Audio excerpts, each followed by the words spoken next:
क्या आपने कभी सोचा है कि मानव इतिहास के पहले हत्यारे का क्या हुआ? हम सभी कैन और हाबिल की कहानी जानते हैं।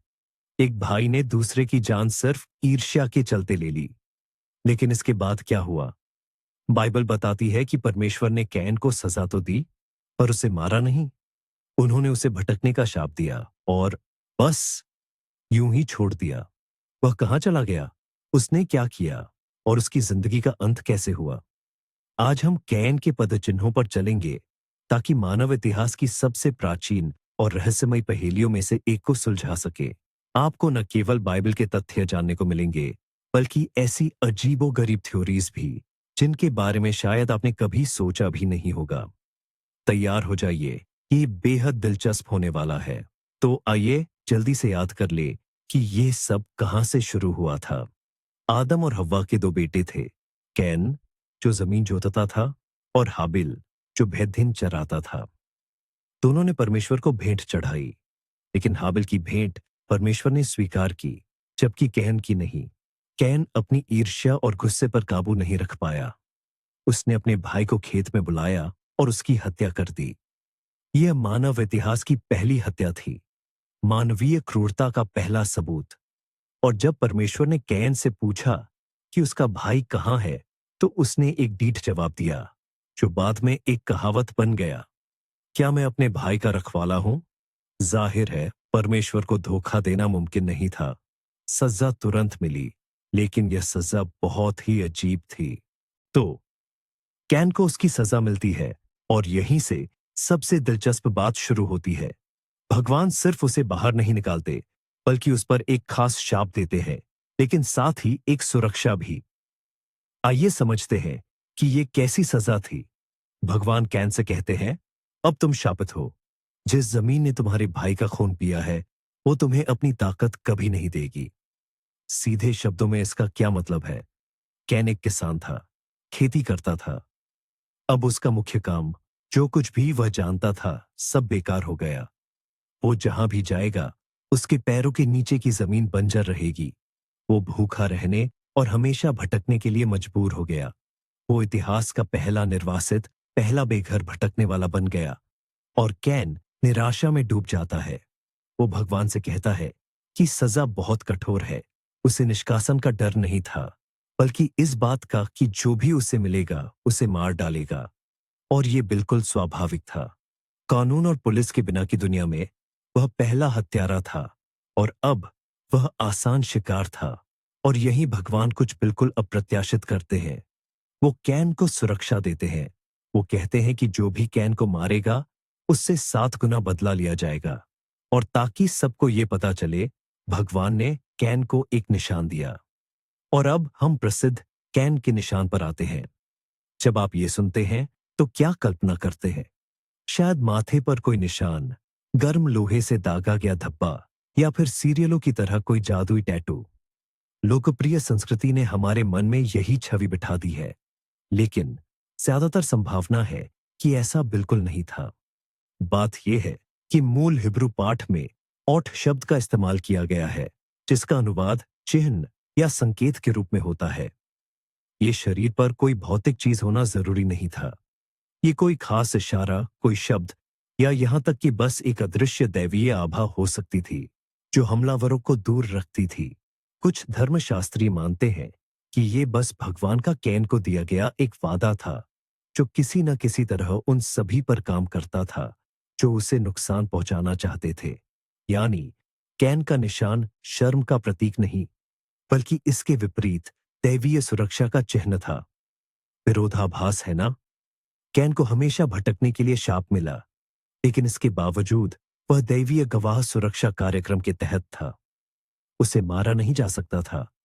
और इसी अजीब दोहरी नियति के साथ वह अदन के पूर्व में अपनी यात्रा पर निकल पड़ता है। और इस प्रकार हमारा यह निर्वासित दैवीय श्राप और दैवीय सुरक्षा के साथ अदन के पूर्व की ओर प्रस्थान करता है। बाइबल हमें बताती है कि वह नोद की भूमि में बस गया। वैसे नोद शब्द स्वयं प्राचीन हिब्रू भाषा में भटकना या निर्वासन का अर्थ रखता है। यानी यह किसी खास देश का नाम न होकर उसकी स्थिति का वर्णन है। वह भटकन की भूमि में बस गया और यहीं पर बाइबल हमें एक ऐसी पंक्ति देती है जो सदियों से अनेक पाठकों को हैरान करती रही है। उदाहरण देता हूं। और कैन ने अपनी पत्नी को जाना और वह गर्भवती हुई और उसने हनोक को जन्म दिया। रुकिए, कौन सी पत्नी? वह कहां से आई? यदि सबसे साधारण कालक्रम पर विश्वास किया जाए तो उस समय पृथ्वी पर केवल आदम, हव्वा और स्वयं कैन ही होने चाहिए थे। इस निर्जन भूमि में उसे कौन मिला? क्या वहां कोई और लोग भी रहते थे? इस प्रश्न ने दो मुख्य सिद्धांतों को जन्म दिया और दोनों अपने अपने तरीके से दिलचस्प हैं। पहला और सबसे आधिकारिक धार्मिक मत यह कहता है कि कैन ने अपनी बहनों में से एक से शादी की। हाँ, हमारे आधुनिक मानकों के अनुसार यह सीधे शब्दों में कहें तो बहुत अजीब और गलत लगता है, लेकिन संदर्भ को समझना आवश्यक है। मानव इतिहास की शुरुआत में जब लोगों की संख्या न के बराबर थी, तब वंश को आगे बढ़ाने का एकमात्र तरीका निकट संबंधियों के बीच विवाह ही था। इन पर प्रतिबंध मूसा की व्यवस्थाओं में बहुत बहुत बाद में दिखाई देंगे। बाइबल सीधे सीधे कहती है कि आदम और हव्वा के पुत्र और पुत्रियां उत्पन्न हुई। इसलिए संभवतः कैन की पत्नी आदम और हव्वा की ही बेटी उसकी अपनी बहन या शायद भतीजी थी। यह सरल है पर थोड़ा अजीब भी। लेकिन एक और सिद्धांत भी है जो कहीं अधिक साहसिक है। यह पूर्व आदमवादियों की परिकल्पना है। इसके अनुसार आदम और हव्वा सिद्धांत रूप में पृथ्वी पर सबसे पहले मनुष्य नहीं थे। वे केवल मानव जाति की एक विशेष वंशावली के पूर्वज थे। वही वंशावली जिससे बाद में यहूदी लोग उत्पन्न हुए। और नोद की भूमि तथा अन्य स्थानों पर पहले से ही अन्य जनजातियां अन्य मनुष्य ईश्वर द्वारा बनाए गए रह रहे थे। और कैन ने बस इनमें से किसी एक जनजाति में अपनी पत्नी ढूंढ ली। इस सिद्धांत को अधिकांश चर्चों द्वारा मान्यता प्राप्त नहीं है, लेकिन यह कैन की पत्नी और उसके भविष्य के शहर की आबादी से जुड़ी पहेली को खूबसूरती से सुलझाता है। हमेशा अकेले भटकने वाले की अपनी छवि के विपरीत कैन कुछ ऐसा करता है जो पूरी तरह चौंकाने वाला और पहली नजर में तर्कहीन लगता है। उसके एक बेटा पैदा होता है जिसका नाम वह हनोक रखता है। और यह हमेशा का बंजारा जिसे बंजर जमीन पर भटकने का श्राप मिला था, क्या करता है? वह एक शहर बसाता है, मानव इतिहास का पहला शहर, और इसका नाम अपने बेटे के नाम पर हनोक रखता है। जरा ठहरिए, आइए इस पर गहराई से विचार करें। एक ऐसा व्यक्ति जिसे परमेश्वर ने सीधे तौर पर कहा था, तुम पृथ्वी पर निर्वासित और भटकने वाले रहोगे, वे उठकर एक शहर बसा लेता है। शहर स्थिरता, बसेरे और समुदाय का प्रतीक होता है। यह भटकने के बिल्कुल विपरीत है। इसे आखिर कैसे समझा जाए? यहां फिर से कई व्याख्याएं हैं। पहली, जो सबसे नाटकीय है, वह यह है कि यह एक चुनौती भरा कार्य था। परमेश्वर की अवज्ञा का कार्य था। कैन मानो कह रहा हो, अरे, तूने मुझे हमेशा भटकने का श्राप दिया है और मैं दीवारें बनाऊंगा, मैं अपनी दुनिया, अपना किला बनाऊंगा और मुझे कहीं जाने की जरूरत नहीं पड़ेगी। यह मनुष्य का अपनी शक्तियों से दिव्य श्राप को पार करने का प्रयास था।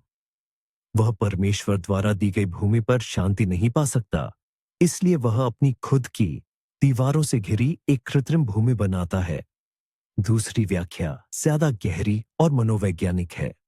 शायद कैन का श्राप शारीरिक से ज्यादा आत्मिक था। वह एक शहर बना सकता था, खुद को लोगों से घेर सकता था, यहां तक कि एक राजवंश भी स्थापित कर सकता था, लेकिन अंदर अपनी आत्मा में वह हमेशा के लिए एक निर्वासित ही रहा। वह भीड़ में अकेला था। शहर उसके लिए घर नहीं, बल्कि एक सुनहरा पिंजरा बन गया जो उसे हमेशा याद दिलाता रहा कि उसने क्या खो दिया था, मन की शांति और ईश्वर से उसका संबंध। किसी भी स्थिति में यह कार्य कैन को केवल एक हत्यारा ही नहीं, बल्कि सभ्यता का जनक भी बनाता है। बाइबल के अनुसार उसी के वंशज शिल्पकला, संगीत और धातु कर्म का आविष्कार करेंगे। इस प्रकार हम जिस शहरी और तकनीकी सभ्यता को जानते हैं, वह एक शापित भाई के हत्यारे से शुरू होती है, और यह हमें उससे जुड़ी सबसे रहस्यमय और आश्चर्यजनक किंवदंतियों की ओर ले जाता है। तो आखिरकार अब हम अपोक्रिफा, लोक कथाओं और कुछ बेहद अजीबोगरीब सिद्धांतों की दुनिया में उतरेंगे। बाइबल इस बारे में चुप है, लेकिन लोगों की कल्पनाएं कभी नहीं रुकती। और इतिहास में जितनी अधिक खाली जगह होती है, ये कल्पनाएं उतनी ही रंगीन हो जाती है। तो सबसे मशहूर और चौंकाने वाला सिद्धांत, जिसे आपने जरूर सुना होगा अगर आप रहस्यमय शोज देखते हैं, कैन ही पहला पिशाच था। मैं तुरंत बता दूं, बाइबल में इस बारे में एक भी शब्द नहीं है। यह विचार 20वीं सदी के 90 के दशक में वैम्पायर दी मास्कराइड नामक एक मशहूर बोर्ड रोल प्लेइंग गेम से आया था। पर यह इतनी ज्यादा प्रचलित क्यों हो गई? आप खुद सोचिए। कैन ने अपने भाई का खून बहाया और उसे ईश्वर द्वारा शापित कर दिया गया। उसे हमेशा धरती पर नोट की भूमि पर भटकने का श्राप मिला, जिसका अर्थ रात की भूमि भी हो सकता है। उस पर एक ऐसा निशान था जो उसे मरने नहीं देता था, जिससे वह लगभग अमर हो गया। वह एक ऐसा बहिष्कृत था जो प्रकाश और दैवीय आशीर्वाद से दूर कर दिया गया था। जब आप इन सभी टुकड़ों को एक साथ जोड़ते हैं, तो पहले और सबसे शक्तिशाली पिशाच, सभी खून पीने वालों के जनक की छवि अपने आप उभर आती है। यह एक खूबसूरत अंधेरी गॉथिक कहानी है, पर फिर भी बस एक कहानी है। और यहाँ एक और उतनी ही जानी मानी कहानी है जो ये बताने की कोशिश करती है कि कैन की मृत्यु आखिर कैसे हुई। ये कहानी उसकी 7वीं पीढ़ी के वंशज लामेक नाम के एक व्यक्ति के बारे में है।